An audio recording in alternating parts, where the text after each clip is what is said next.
This episode and others like it are made possible by the generous support of my patrons on Patreon. In some other news, if you haven't heard already, I recently started a podcast with Hakeem and Yugopnik. It's called The Deprogram, and it's a show dedicated to helping listeners shake off the capitalist programming we've all been subjected to over the years. We tackle all sorts of topics, from theory to current events to culture, and just generally have a good time. If that sounds like something you'd enjoy, be sure to check out The Deprogram by following the link below. Hey Millennials, how's it going? Sorry, what's that? Every moment of the last 30 or so years of your life has been pure agony? That's okay. Look, this episode is for you. Gen Z may be on its way to having the most student loan debt, the fewest shorelines, and the most ring lights per capita, but for now, you're the star of the show. You're the generation with the biggest cut of the $1.7 trillion of student loan debt. Go you. Oh wait, actually that's Gen X. Never mind, you're not special. In this episode, we're going to talk about that. Not the not being special thing, student loan debt, but also debt in general. Debt occupies a pretty central role in the history of humanity. Today, you mostly hear about national debt and how it's always getting bigger, or student loan debt and how it's always getting bigger, or mortgage debt and how it's always getting bigger, until it doesn't, so we all have a bad time for a couple years, and then we all forget, and it starts always getting bigger again. Every time we hear about debt, whether it be our own or someone else's, it's usually not because things are going well. We generally don't like debt, but it seems like we can't get enough of it. Why is that? When it comes to student loan debt, you'll usually get a pretty simple answer. College just keeps getting more expensive. Every year, costs go up and outpace inflation, most dramatically at private schools. Higher costs and a student body that has been growing for decades means that more people have to borrow more to afford higher education, so debt grows. It's not a particularly complicated or unique observation to point this out. And while all of that is true, looking at student loan debt within the narrow scope of costs and supply and demand detracts from the fact that student loan debt, at the end of the day, is just that, debt. And debt has a much longer history than colleges deciding to charge tuition at some point in the last 80 years. So let's actually look at debt.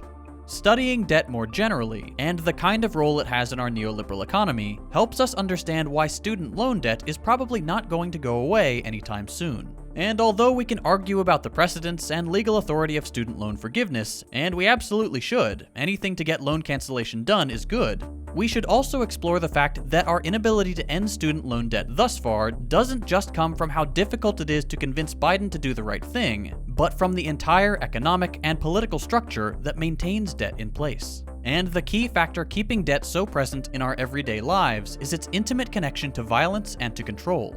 That is the thesis of two academics, anthropologist David Graeber and sociologist/philosopher Maurizio Lazzarato in their two books Debt: The First 5,000 Years and Governing by Debt. Let's start with Graeber. There are a lot of insights in Graeber's book, but the one that's the most relevant to this video is the idea of the military coinage slavery complex. Beyond being an absolute banger in a sophomore Socratic seminar, the MCSC, as I'll call it this one time only, refers to the way that money and debt more generally became associated with violence, war, and force. The story goes, according to Graeber, that the beginning of economic relationships wasn't bartering, I give you my yams, you give me your cow. Instead, the beginning of economics was debt. I give you my yams, and because I know you well enough and you're not going anywhere, we have an informal IOU system going so that when you get something that's roughly worth those sweet, sweet yams I gave you, you'll just give it to me. Eventually, we'll just settle our debts. These kinds of relationships demand a lot of trust to really work, but they were able to sustain really quite impressive economies, and Graeber, alongside other anthropologists, is pretty confident that this is how human societies actually exchanged for centuries. Not through discrete resource-for-resource transactions and barter, and not through coinage. So why do coins ever appear, and why does money, the way we know it now as paper with an ugly guy on it or numbers on a computer screen, ever make any sense to have? Graeber's answer is that there are some kinds of debt that just aren't as good with trust and IOUs alone. And one of the big ones is war debt. When it's time to do a war, you need to pay soldiers. And soldiers that walk far away from home and have every single spear you've ever seen in your life don't love IOUs. It's easier to give them little circles of metal and then find a way to make those circles of metal mean something by making them a guarantee of value. In a way, those coins are a token of the debt you owe them. But that's not all. You also have to worry about the other guy's soldiers. What if to get his soldiers even shinier RGB lit spears that kill twice as well, he took on a lot of debt? Now your spears are going to look really dumb, and when the other guy takes over your countryside and submits your people into eternal servitude through taxation, peonage, or slavery, he's going to be able to pay back his debts, and you're going to be the world's biggest loser. So you better start minting coins, and you better start accruing your own massive debt, and then indebting all the people you've conquered using that debt, forcing a good chunk of them to mine the resources you need to make the coins you're using to keep track of all of it in the first place, and taxing or enslaving the rest to produce the wealth your kingdom needs to sustain itself. And the best part is that those people will absolutely take that deal. It's their money or their lives. You're being a nice guy by giving them a choice. For Graeber, then, the origin of money wasn't to satisfy the awkwardness and inefficiencies of a barter economy that probably never really existed. Money, markets, and the state all emerged in tandem, when debt needed to grow and became a matter of force. Whether any of this happened or not is up for debate. Graeber has a trove of historical records he's pulling from, case studies from different parts of the world that replay his trajectory almost to a T every time. And he's got the support of a lot of his fellow academics. But it's ultimately still a theory connecting dots that don't have a well-documented straight line between them. But that's fine. The point of the book isn't to give a definitive historical account of debt, but to peel back the nature of debt and give us a little peek into how it works. The two big conclusions are that 1. Debt is one of the ways we take two formally equal people and create a legitimated domination. Because you owe me in ways specifically quantified and backed up by the state whose currency we're trading in, I have violence on my side and hold power over you. Or because I borrowed and you didn't, I have the means to exert violence and you don't. The other ways in which we relate to one another fade into the background when money becomes the way we think of and actually use debt. Number 2, for debt to grow, violence needs to grow too.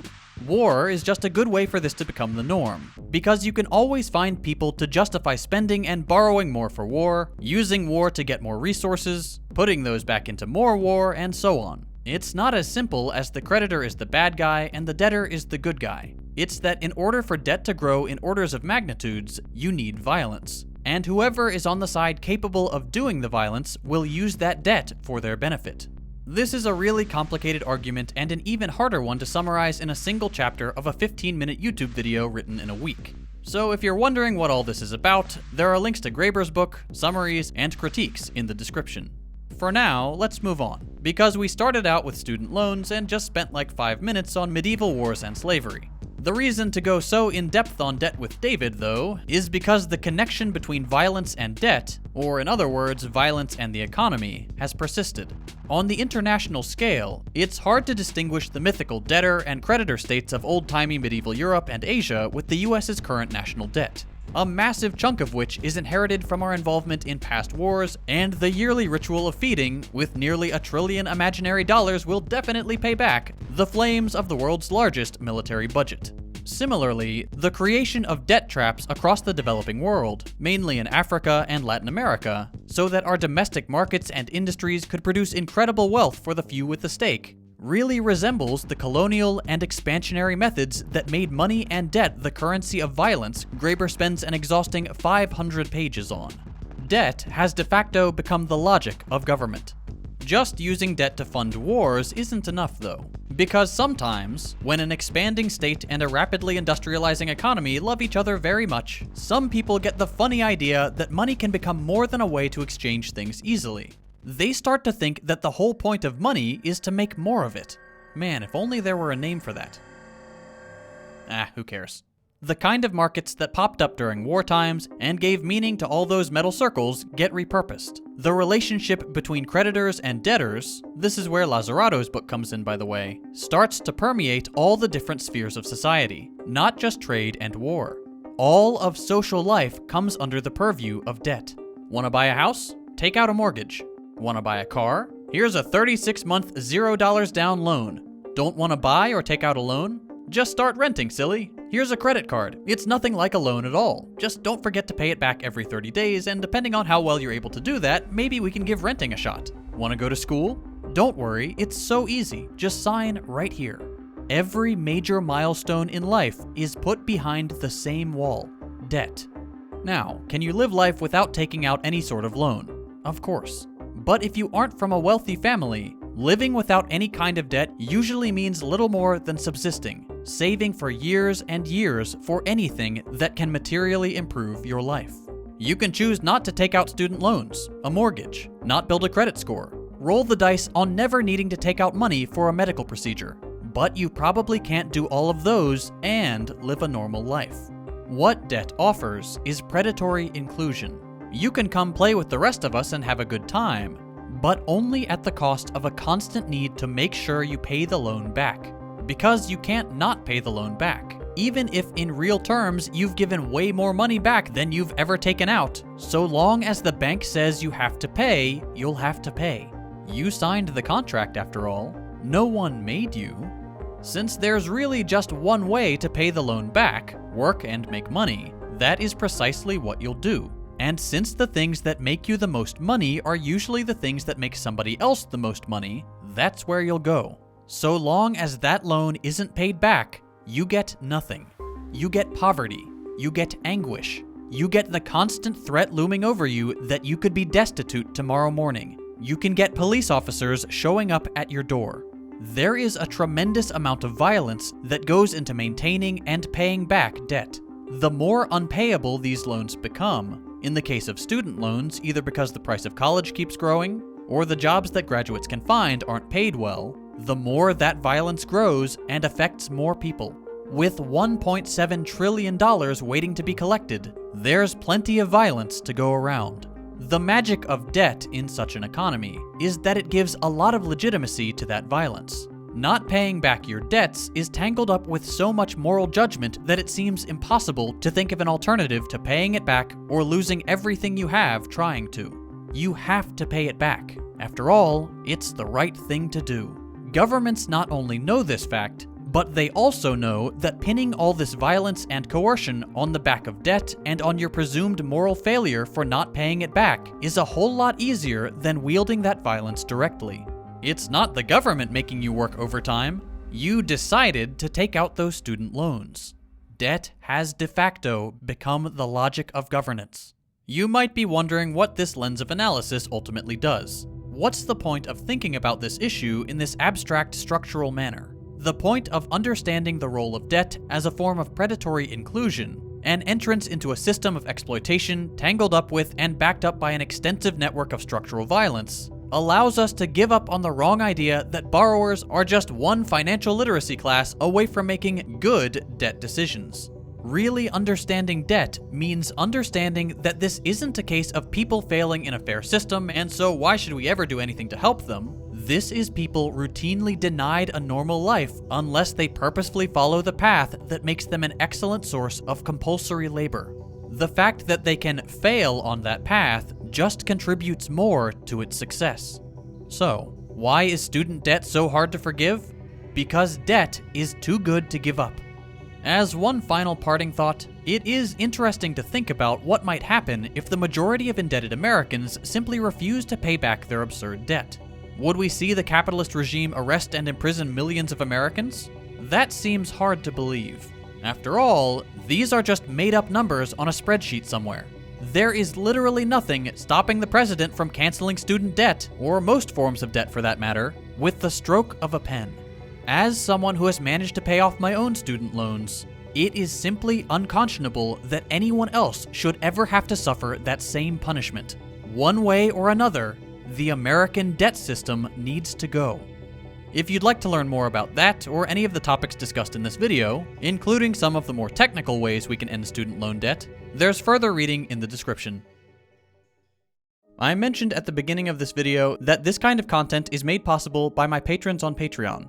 Thanks to viewers like you, I've not only been able to keep up my weekly videos, but also start a new podcast with two other great YouTubers. Hakeem Ugopnik and I started the Deprogram because there was a real lack of a truly international socialist podcast. And what better way to fix that than having three socialists from three different parts of the world come together to discuss our unique perspectives on important topics. That, and it's just fun to hang out and talk commie stuff for an hour or so each week. As of today, we've released 11 episodes, so you'll have plenty of fun topics to choose from, like how to win people over to the left, the failures of past socialist experiments, and of course, reacting to the incredibly painful Hillary Clinton masterclass. If you'd like to help support the podcast, join our Discord, and get early access to every episode, consider becoming a patron at patreon.com/thedeprogram. Otherwise, you can catch one episode per week absolutely free on all your favorite podcast platforms. So check out the Deprogram by following any of the links below. If you enjoyed this video, consider dropping a like. If you hated it, a thumbs down. You can check out my previous videos by clicking the links on your screen. Thanks for watching, and I'll see you next week.